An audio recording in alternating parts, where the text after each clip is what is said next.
그럼요. 후보 한 명을 아, 납치해 왔어요. 납치했어요. 그 바쁜 시간에. 네, 이 시간에 진짜 어디 스튜디오 나온다는 게 말이 됩니까? 이제 7시 3분인데 지금. 네. 네, 최민희 후보님 모셨습니다. 안녕하세요.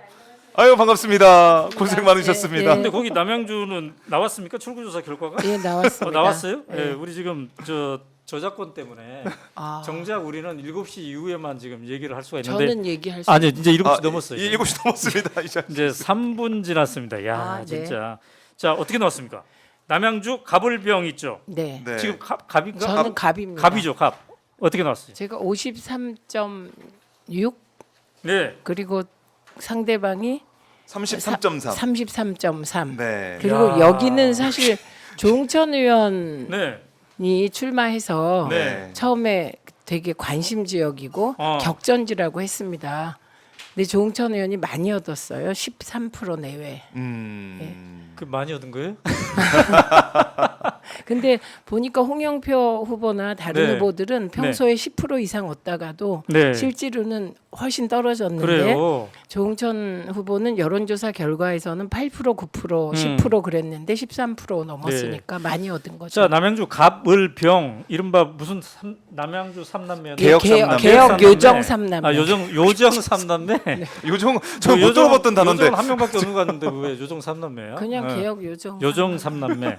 최민희 53.6, 윤학준 33.3. 이게 갑이고 을은 김병주 60.1, 네. 네. 곽관용 네. 국민의힘 37.6. 네. 꽤 차이 나네 여기도. 그러니까 거기는 양자 대결이니까. 그렇구나. 한 그다음에 명이 있는데 의미가 네, 좀 작았습니다. 병은 김용민 56.8, 주광한 40.7. 여기도 차이가 많이 조강한 나네. 후보. 네. 네, 조광한. 조강한 후보는 원래 네. 민주당 후보로 나가서 시장이 됐는데 네, 네, 네. 이제 지금 탈당해서 국민의힘으로 가서 병 지역에 네. 나왔는데 네. 예측된 결과입니다. 아, 예. 지금 최민희 후보는 이제 우리가 남양주에서 납치해 왔다고 얘기를 했습니다만 지금 여의도 민주당에서 오신 네, 거예요? 네, 네. 아, 거기에 지금 있다가 네, 선대본부장들은 다 음, 이제 출구조사 발표될 아. 때 출석하라 그래서 출석을 하고 그래요. 예, 제가 오마이뉴스에 네. 오늘 나오기로 약속을 미리 했었기 때문에 네.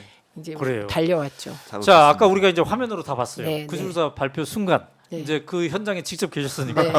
또 옛날에 기자였어요, 기자 또 네. 월간 취재. 말지 기자도 했기 때문에 취재하고 오셨을 그 것 같아요. 순간이 어땠습니까 분위기가? 그러니까 일단 그 출구조사 결과가 발표되는 순간 거의 꽉 차 있던 국회의원회관 대회의실을 민주당이 썼는데 그 네. 꽉 차 있던 사람들이 네. 하나같이 환호성을 질렀습니다. 와. 네.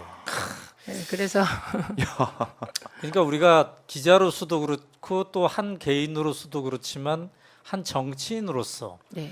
그런 순간에 그런 공간에서 그런 순간을 경험한다는 거 이거 굉장한 의미일 것 같아요.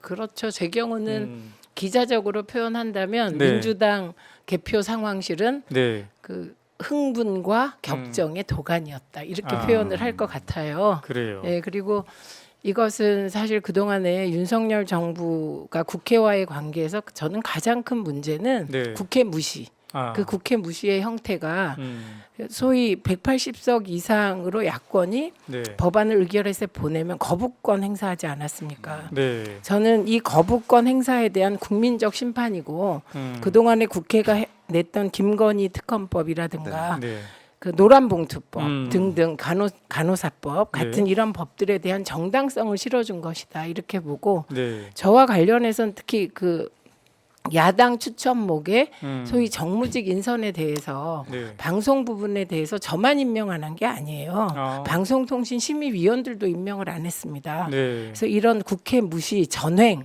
이게 행정부 독재 네. 이에 대한 경고의 의미가 있다 그렇게 네. 봅니다. 자, 지금 뭐 댓글에 최민희 의원님 축하드립니다. 이런 얘기가 많습니다. 자, 근데 이렇게 이제 출구조사이긴 합니다만 거의 20% 네, 포인트 네. 앞서고 있는데 네. 바닥 민심을 봤을 때 며칠 네. 전부터 이걸 느꼈습니까? 이게 솔직히 이제는 말씀드리는데 네, 이제는 말씀드려요. 네, 저는 1월부터 2월 한 말까지 민주당이 되게 위기다 언론들이 자꾸 얘기를 했잖아요. 네, 네, 그리고 네. 엄경영 같은 사람은 네. 국힘 180석 내외를 예측하지 않았습니까? 아, 정치평론가? 네, 예. 네. 그때도 저는 음. 그 뭐 여기 저기 나가서 아니다 바닥 네. 민심이 아니다라고 얘기했습니다. 아. 그게 왜냐하면 제가 12월부터 네. 바닥을 훑고 다녔는데 네. 조홍천 의원이 탈당했기 때문에 민주당 조직이 가동이 안 됐어. 얼음땡 상태였거든요. 네.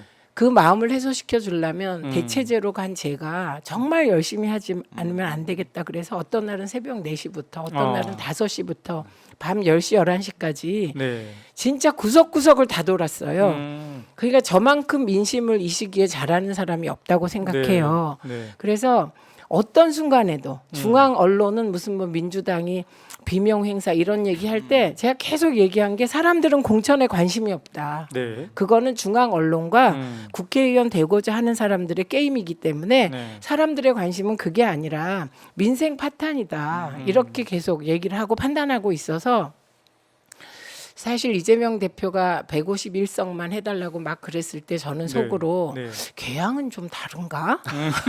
저는 속으로 그렇게 생각했고 전략이신가? 네. 이런 생각도 했습니다. 그리고 제가 들은 얘기 중에 네. 두 가지만 꼭 말씀드리고 싶은데 네. 네. 제가 차를 타고 유세를 하는데 어떤 그 앞치마를 두른 엄마가 와서 제가 김밥을 맙니다. 네. 그런데 이제 김밥을 못 말겠어요. 문을 닫아야겠어요. 네. 재료비가 올라도 견뎠는데 김값이 올랐답니다. 최근에 김. 그러니까 아무리 김밥을 말아도 이문이 안 남는다. 네. 그래서 김값 좀 내려달라고 하는데 답을 할 수가 없잖아요. 네. 그래서 혼자 되게 그랬던 기억이 있고 또 하나는 자영업자가 네. 저는 오늘 점심을 못 먹었습니다. 밥이 안 넘어가서. 네. 아내하고 둘이 뼈 빠지게 일해도 한 사람 임금밖에 안 나온대요. 네. 그러면서 그 얘기를 조목조목 하시는 거예요. 양파값이 어떻고 뭐값이 어떻고 오이가 어떻게 올랐고. 그래요. 그러면서 저보고 이걸 안정시켜 달라는데 그거를 제가 국회의원이 돼도 제가 직접 할 수 있는 일이 아니잖아요. 네. 아 그럴 때마다 정말 아 그래요.